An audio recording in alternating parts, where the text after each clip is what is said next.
Hello to the next episode of Venture Café. Now we have Tim Rowe himself. So welcome to the podcast. Thank you very much. So tell us the founding story of the Venture Café. So first of all, Venture Café, the name is inspired by a book that was written by a woman named Teresa Esser, I think in the year 2000, maybe 1999. Mm-hmm. And it was written about the particular social fabric that had developed at the pub at MIT. Mm-hmm. The pub's actual name is the Muddy Charles. Oh, wow. And it's not far from here. It still is in existence. Mm-hmm. It's not a big pub, mm-hmm. But you'll find on any given night scientists from around MIT will come in for a drink. Sometimes we'll run into each other, and mm-hmm. One thing can lead to another. And there was a company that was founded by the boyfriend of the author, mm-hmm. Called NBX, which became one of the better-known phone system companies in the area, mm-hmm. Ultimately bought by 3Com. And in fact, when CIC was started, we chose that system. So all the phones here were NBX phones. And so we felt mm-hmm. tied to this story and this connection. And the story is that NBX was founded because people had run into each other at the Muddy Charles and gotten to talking about the potential for a better way to do phone systems. Mm-hmm. And that rolled into a company and got funded and grew and got sold. And, oh, wow. And this is really the innovation process mm-hmm. That occurs in the Boston area and I think around the world. Mm-hmm. So she really captured the notion that the Venture Café, the original Venture Café is actually the Muddy Charles pub. That the Venture Café, this is her mm-hmm. term for it, which is a place where people would come and connect mm-hmm. casually, socially, and start sharing their ideas and seeing where things could go. And so this had been in my mind for some time because I thought mm-hmm. it was a great idea mm-hmm. Or great notion that this mm-hmm. is how innovation works. And meanwhile, I had been growing my company, Cambridge Innovation Center.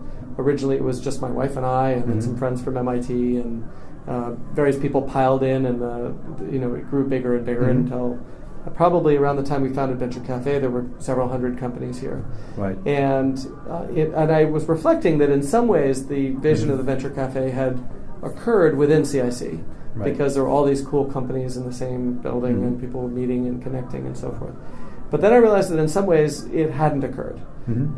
And it hadn't occurred in the sense that we still had our doors closed. Mm-hmm. You had to have the money to have an office at CIC. You had to be here, or you couldn't participate in this cool kind of set of connections mm-hmm. that occurred here.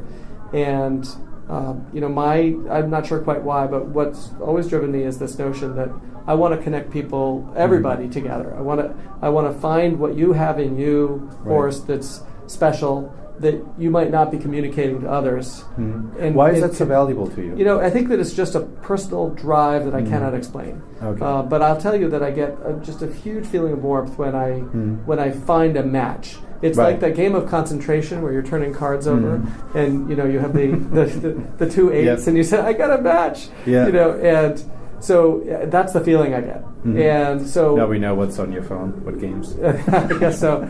But it's so special when you find that people can help each other, and mm-hmm. oftentimes both people are really excited mm-hmm. by the fact that you were able to do this, right? Right. Earlier tonight we were just out here, and Andrew Singleton, who runs events here, right. came over and said, "I want to introduce you to this gentleman who is with Dow Ventures." The Dow Ventures was mm-hmm. dropped in. They're one of the world's largest chemical companies, and they're looking for interesting new ideas. Mm-hmm. And I happen to be standing with folks from Samsung Ventures, and mm-hmm. Samsung, interestingly, also is looking for great new ideas for their company. Mm-hmm. And Samsung said, "Oh, Dow is one of our biggest suppliers," but these people had never met. Mm-hmm. And then one of the Samsung folks, asked the Dow guy what he was looking for, and he mm-hmm. mentioned he was looking for interesting new technologies in electronic materials. Mm-hmm. And the Samsung guy said, "Oh, I have some introductions that I can make for you." Mm-hmm. There's this group at Harvard which is doing this interesting stuff. It's too early for us, but it might be perfect for you guys. Right. And that's the magic that occurs, every minute here in Venture mm-hmm. Café, and I get a kick out of that. I can't tell you why. So I knew that CIC didn't really do it well enough because we had these mm-hmm. closed doors. Yes. And so I thought, well, maybe we could. And the Muddy Charles is great, but Muddy Charles is really very much just MIT people. So in a right. way, that wasn't quite the full story either. You know, there are many other people in the innovation community, individual innovators, investors, people from other schools. We needed a more of a Switzerland, you know, more kind of an open meeting ground. Okay. And so I started to talk with people about this idea, and I pretty quickly decided that it needed to be a movement, not a business. I didn't want it to be, you know, sort of some staffers of CIC doing it as their job. Right. This needed to be something that people did because they loved it, because this is what they thought was valuable, and they're dedicated to that. And I concluded that it should be a not-for-profit. And so CIC donated the space. Initially it was just a small kitchen on the 10th floor, I think it was, or 11th floor. 11th floor. A woman named Aubrey Lawrence had volunteered. She works with Cambridge Community Television, and she was really our first person other than me working on the project, and she and I worked hard on this. She had some family issues she had to deal with right around the time that another woman named Carrie Stalder, who was an SDM student at MIT, had gotten involved. We had been doing these volunteer gatherings and brainstorms, and she got involved. And she said, "Hey, I'd love to jump in and help with that." And so she became our first executive director. And she's a Caltech grad and an MIT grad, and, you know, super smart and engineer. But she was really driven by the desire to connect people.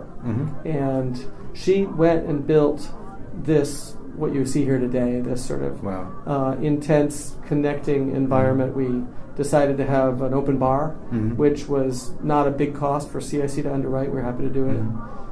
We decided to keep it clear pretty much of sponsorship. There's a little bit around the edges, but for the most part, you're not bombarded with brands. It's just an open place where you can come in and connect. Now, did the Venture Café develop the way you envisioned it when you first thought about back in the days before? Well, you know, we... it was more of a social experiment. Yeah, it was an experiment. It was. I'd say it's still an experiment. I think somewhere the Google group for the volunteers is still called the Venture Café Alpha, because we're not ready to call it a beta yet. Right. We did debate. At one point we had thought that this would be a ground floor kind of open to the public cafe, like an actual cafe, but would have this function. And we built a business model, and we actually did some designs and found a place and had some partners. But toward the end, we started to realize that the economics were challenging. That real cafes actually want you to get your coffee and leave, so someone else can get a coffee. And real bars want you to get a drink and maybe get lots more drinks or go. And the notion of having people for 5 hours and get one drink is not good. It's not the business model. So, in fact, what we wanted to do, which is have people stay and chat, was antithetical to the business model of commercial food and drink establishments. And so we couldn't make the numbers work as a commercial establishment. And so we said, all right, well, fine. In the meantime, we kind of started this temporary thing using the upstairs where it was we had these free spaces. And we said, well, this is working. You know, it just grew and grew. It was 20 people, 30 people a week, 50 people a week. The venture capitalists started showing up. They started doing office hours, 100 people a week, 200 people a week. And, you know, today we're now, I think, at our 5th or so different location that we've tried it in. And it's just gotten better and better. This location was actually designed for this purpose. Using beautiful location. Thank you. It's worked out well, but it was, you know, it was after trying it in a variety of places and learning from what worked and what didn't work. And C.D. Gomes, our lead, we met him because he was a volunteer photographer at Venture Café. And he had been. He was a graduate of the Harvard Graduate School of Design, and his focus was on social space design. And he came up one day and said, you know, I think I have a better idea about how this should be designed. And I said, great, let's talk. And that evolved into him becoming chief of design here at CIC, essentially our lead architect. And he's designed actually a lot of CICs as well. But one of his biggest most important pieces of work was designing this Venture Café. So it evolved one step at a time. We're now, a typical day may have 300 people show up, and the mix of interactions is just incredible. The stories we hear are incredible. We have since expanded the concept. We now have a Venture Cafe in St. Louis, Missouri. Wow. And it's just had its 4th weekly gathering. It had 182 people show up to the 4th gathering. So it seems like it's off to a terrific start. And as many know, we also collaborated with the city of Boston to build a slightly different thing called District Hall, which is a kind of a 24/7 Venture Cafe.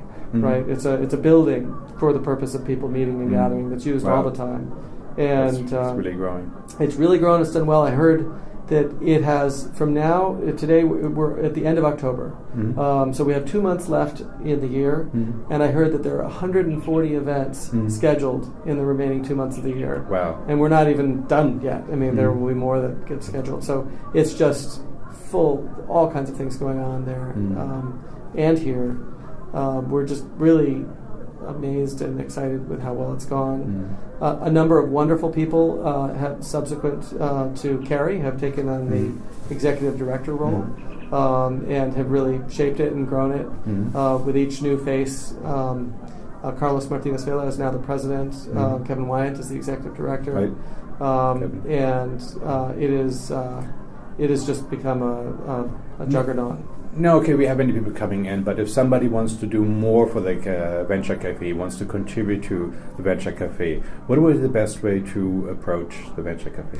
Well, so first of all, just come to have a beer, chat, connect, get a sense for the place, see what it means to you, and how you can help others. We like John F. Kennedy's famous saying: "Ask not what your country can do for you. Ask what you can do for your country." Right. So enjoy, and then if it feels like a place for you, and you think that there's some value in connecting and extending what it does, then apply to become what we call a contributor. There's a link on the website. We'll ask you, what do you think you can offer to Venture Cafe? If that goes well, and there's no formal obligations of contributors other than show up and help. Find some way to be useful. Create a speaker program or do something like what you're doing. If you enjoy that, you can become a more intense participant. There are various flavors of volunteers with Venture Cafe. You can tend bar. Which requires some training and some certification, but you can do it. Really, this is the work of building the fabric of a community. Communities function on people knowing each other and trusting each other, and we believe that trust really only forms through face-to-face connections. So we have to have opportunities for positive face-to-face connections. Ideally, not just a bar where you're looking to sort of meet somebody socially. This is a place where you may meet socially, but you may also be able to extend those connections. Hopefully, and start those companies, make those connections. Some sort of innovative outcome.